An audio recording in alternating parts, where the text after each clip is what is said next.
నెల్లూరు జిల్లా కావలిలో ప్రజానాయకుడు స్వర్గీయ వంగవీటి మోహన్ రంగా కాంస్య విగ్రహ ఆవిష్కరణ కార్యక్రమం నిర్వహించారు. ఈ కార్యక్రమానికి ముఖ్య అతిథులుగా మంత్రులు నారాయణ, రామానాయుడు, రంగా కుమారుడు వంగవీటి రాధా, ఎమ్మెల్యే కావ్యకృష్ణారెడ్డి పాల్గొని విగ్రహాన్ని ఆవిష్కరించారు. ప్రజాసేవలో ప్రజల కోసం తన జీవితాన్ని అంకితం చేసిన గొప్ప నాయకుడు వంగవీటి మోహన్ రంగా అని మంత్రులు కొనియాడారు. విగ్రహ కమిటీకి ధన్యవాదాలు తెలిపారు. రాజకీయ నాయకుడు ఎన్నికలప్పుడు గెలుద్దామని చూస్తాడు. గెలిచిన తర్వాత ఏదో ఫుల్ అలా సాగిపోతూ ఉంటాయి.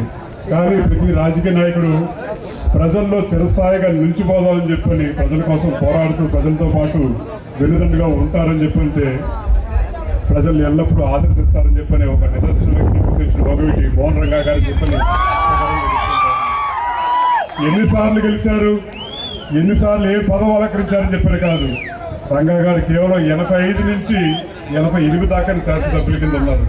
అంటే 3.5 సంవత్సరాల పాటే శాసనసభ్యుల కింద ఉన్న 3.5 దశాబ్దాల తర్వాత కూడా ప్రజలు ప్రభావితం చేస్తున్నారు, ఐకమత్యం చేస్తున్నారని చెప్పంటే అది ఆయన ప్రజల తరపు నుంచి పోరాడారు. ప్రజలతో పాటు మమేకమయ్యారు.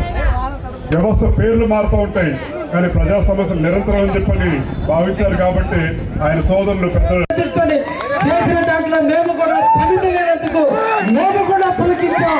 ఆ ప్రకృతి మమ్మల్ని కూడా తడిపిందని ఈ సందర్భంగా తెలియజేస్తూ అటువంటి మహానుభావుడిని కావలికి పరిచయం చేసిన కాపు నేతలందరికీ పేరు పేరున ధన్యవాదాలు తెలియజేస్తూ ఎన్నో కష్టాలు, నష్టాలు, బాధలు ఎదుర్కొని ఈ విగ్రహం పెట్టడం కొరకు 10 సంవత్సరాల నుంచి యువకులతో స్టార్ట్ అయినటువంటి ఈ ఉద్యమం కాపు ఉద్యమంగా ప్రకటనలే 101.5 సంవత్సరాలు శంకుస్థాపన చేస్తే రేపటి 4వ తేదీ